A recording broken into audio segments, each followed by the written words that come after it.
नदीम खालिक YouTube channel को subscribe कर लें और घंटी के निशान को दबा लें ताकि आप हमारी तमाम वीडियोस बआसानी देख सकें। नाजरीन, लक्की मॉल 1 में एक नौजवान ने खुदकुशी कर ली जिसकी उम्र 28 साल थी।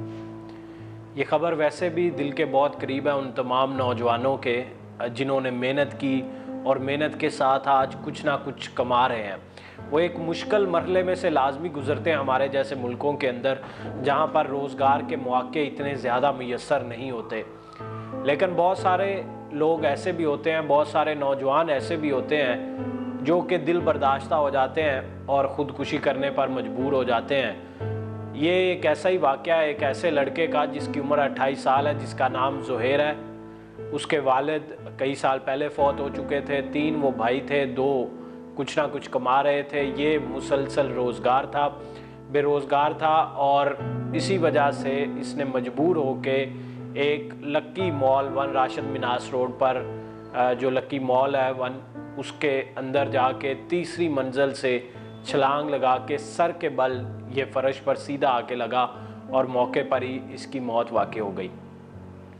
नाज़रीन, वो तमाम नौजवान जो कि ज़िंदगी के मुश्किल मरहले में से गुज़र रहे हैं, उनके लिए भी और ये वीडियो उन लोगों के लिए भी है जो आज कमा रहे हैं, और उन लोगों के लिए भी जिनके पास बहुत पैसा है।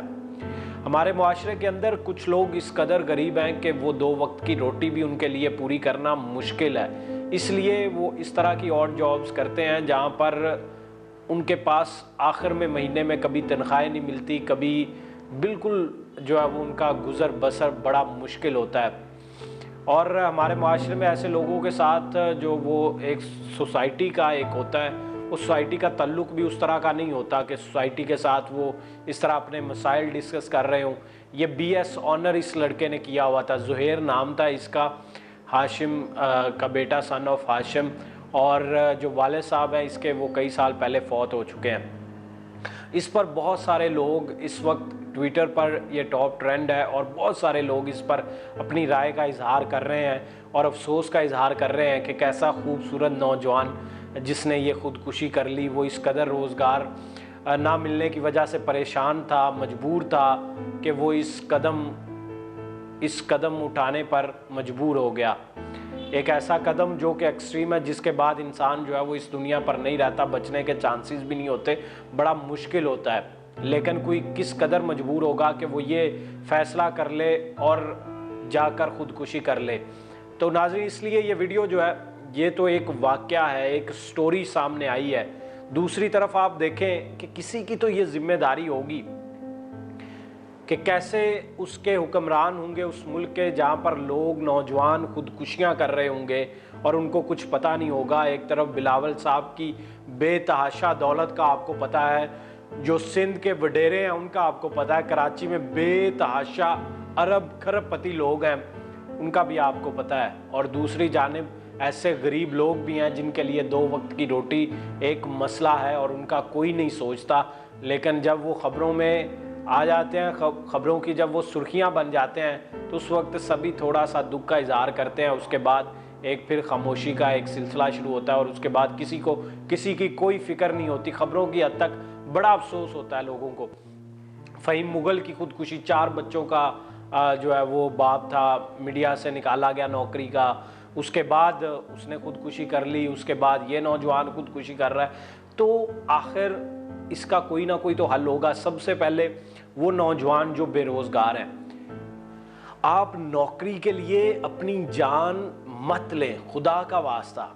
नौकरी अगर नहीं मिलती तो और भी बेतहाशा वसीले ऐसे हैं, आपको मेहनत करनी पड़ती है, लेकिन आखिरकार आपको कुछ ना कुछ ऐसा रोज़गार का सिलसिला लग जाता है, चल जाता है कि आपको कभी ज़िंदगी में दोबारा इस तरह के हालात का सामना नहीं करना पड़ेगा। चाय की एक कैटल लेकर कहीं चाय बेचना शुरू कर दें आप। अगर आपके पास कुछ भी नहीं है, बिल्कुल भी कुछ नहीं है, तो एक चाय, एक पत्ती, चीनी और दूध लें, उधार ले लें किसी से 200, 400, 500 रुपया, और उस चाय बनाएं और चाय किसी भी मॉल के बाहर, किसी मार्केट के अंदर, किसी ऐसी जगह पर जाके लोगों को पिलाना शुरू कर दें। उससे आपको कुछ ना कुछ जो है वो मिल जाएगा और आप कुछ ना कुछ कमा लेंगे। कम से कम इतना कमा लेंगे कि आपकी रोज़ी रोटी चल जाएगी। जैसे ही कुछ आप कमाएंगे उसको उसमें से इन्वेस्ट करें और उससे कुछ ना कुछ आप कमाना शुरू कर देंगे। इसके अलावा बेतहाशा ऐसे कारोबार हैं जो आप लोग कर सकते हैं। जॉब ज़रूरी नहीं है कि आप किसी के पास सीवी लेकर गए, उसने आपका सीवी देखा और यूं फेंक दिया, तो इसका हरगिज़ मतलब ये नहीं है कि अब आपके लिए कोई ज़िंदगी में और कोई मौका नहीं मिलेगा। आपको इतनी आपकी सीवी हर जगह रिजेक्ट होती जा रही है, तो ये कोई बड़ी बात नहीं है। हम लोग भी इसी तरह के क्राइसिस से गुजरे हुए नौजवान होते हैं, हमने भी बड़ी मेहनत की होती है और उसके बाद एक ऐसा वक्त आता है इंसान की ज़िंदगी में, हर इंसान की ज़िंदगी में ऐसा वक्त आता है। बेतहाशा मेरे ऐसे दोस्त भी हैं जो आज भी जो है वो उस तरह की क्राइसिस की कंडीशन में से गुजर रहे हैं कि जब उनके पास कुछ भी नहीं होता, बिल्कुल भी कुछ नहीं होता। और बहुत सारे ऐसे नौजवान जो कि ऐसी कंडीशन में थे लेकिन आज वो निकल आए सिर्फ इसलिए कि उस वक्त उन्होंने बैठ के ठंडे दिमाग से सिर्फ ये सोचा कि मेरा मसला क्या है, मेरी प्रॉब्लम क्या है, इस वक्त सबसे ज़्यादा मुझे क्या ज़रूरी है। मुझे रिहाइश इस वक्त अपनी फैमिली के लिए कुछ, अगर फैमिली है और आप ही उनके ज़िम्मेदार हैं और आपने ज़िम्मेदारी के साथ उनकी ज़िम्मेदारी उठाई हुई है, तो फिर आपने उसके अकॉर्डिंगली सोचना है और आपने अपनी ज़रूरियात देखनी है कि इस वक्त सबसे अर्जेंट ज़रूरियात क्या है मेरी। वो ज़रूरियात सबसे पहले पूरी करने के लिए आप प्लान बनाएं अपना कि ये इस वक्त कारोबार, ये मौके मेरे पास मौजूद है। और नौकरियों की जान खुदा के लिए छोड़ दें, ये नौकरियों में कुछ नहीं पड़ा हुआ। ये नौकरियां अल्टीमेटली या तो आपको मिलेंगी नहीं तो इसलिए दिल बर्दाश्ता हो जाएंगे, या कुछ साल कर लेंगे और उसमें आगे बढ़ने के मौके नहीं मिलेंगे तब दिल बर्दाश्ता हो जाएंगे, या फिर अल्टीमेटली जिम्मेदारियां बढ़ती जाएंगी, पैसा कम होता जाएगा। नौकरी में तो अल्टीमेटली यही है। एक हमारे बड़े सीनियर कॉलम निगार हैं तौफीक भट्ट साहब, वो अलीम खान के पास अपने बेटे को लेकर गए हुए थे और वहाँ पर अलीम खान जो है उनको मशवरा दे रहे थे। इस वक्त आपको पता है कि वो एक सियासतदान होने के अलावा एक समा टीवी के इस वक्त मालिक भी हैं और उसके अलावा भी बिजनेसमैन हैं। वो अपने उस भतीजा ही उनका लगा एक तरह से, जब बेटों की तरह वो वहाँ पर गया उसके पास, तो वहाँ पर वो उसको कह रहे थे कि नौकरी में बेटा कुछ नहीं होता, नौकरी ना करो, नौकरी के पीछे कभी ना भागना, कारोबार करना, उसमें मुश्किलें आएंगी, उसमें टाइम लगेगा तुम्हें निकलते हुए, लेकिन अल्टीमेटली वही कारोबार तुम्हें निकालेगा। इसलिए उन तमाम लोगों को फॉलो करें, उन तमाम लोगों की वीडियो सुन के अपॉर्चुनिटीज़ जो इस वक्त मार्केट के अंदर मौजूद हैं और कारोबार की तरफ अपना ध्यान ज़्यादा राग़िब करें, ताकि अब वो नौजवान ऑनलाइन कोई काम करके 5,000 रुपये कमा रहा था, अगर वो 5,000 वहाँ से कमा रहा था, वो नौजवान अगर सोचता कहीं ना कहीं और कोई कारोबार करता, अपना छोटा मोटा कोई भी कारोबार कर लेता, किसी से कोई चीज़ उठा के किसी दूसरे को बेच देता, तब भी कुछ ना कुछ तो वो कमा सकता था, इतना कमा सकता था और फिर बढ़ भी जाता कल को कारोबार उसका। फिर कल को बेतहाशा आपके पास मौके होते हैं, लेकिन खुदा का वास्ता कि इस कदर मायूस मत हुआ करें कि आप खुदकुशी कर लें। और हम अब जिनके पास पैसा है उनकी क्या जिम्मेदारी है, उनकी ये जिम्मेदारी है कि वो देखें कि अगर किसी की नौकरी लगवा सकते हैं कहीं पर, चलते फिरते लोगों को अगर जॉब्स की ज़रूरत है, लोग आपके पास आ रहे हैं, या फिर आपको पता हो कि आपका कोई जानने वाला या रिश्तेदार या अजीज़ या दोस्त इस वक्त बेरोज़गार है और बड़े मुश्किल हालात में से गुजर है, तो उसे अच्छा मशवरा भी दें, उसकी गाइडेंस करें। और अगर आप कहीं नौकरी उसकी लगवा सकते हैं तो नौकरी लगवा दें, ताकि वो घर का एक दफ़ा अपना एक सर्किट जो है वो चलाना शुरू कर दे।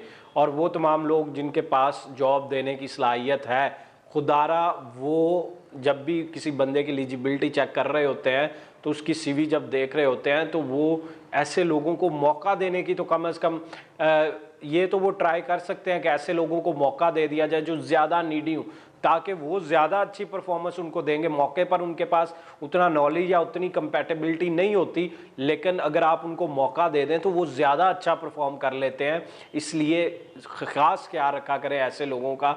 ज़रूरी नहीं लेकिन लम्स की डिग्री है तो उसको जो है वो पहले वेल ऑफ बच्चा है उसको पहले प्रेफरेंस दी जाए, और दूसरा जो है उसको बिल्कुल जो बेचारे के पास प्राइवेट किसी यूनिवर्सिटी का कोई मास्टर्स है या ग्रेजुएशन है तो उसको मौका ही ना दिया जाए। तो आप मौका देने वाले बने। अल्लाह की ज़ात जो है वो जब वो मेहनत करेंगे तो अल्लाह की ज़ात आपको रिवार्ड देगी। कल को आपने किसी ज़रूरतमंद की ज़रूरत भी पूरी की और अपना काम भी करवा लिया।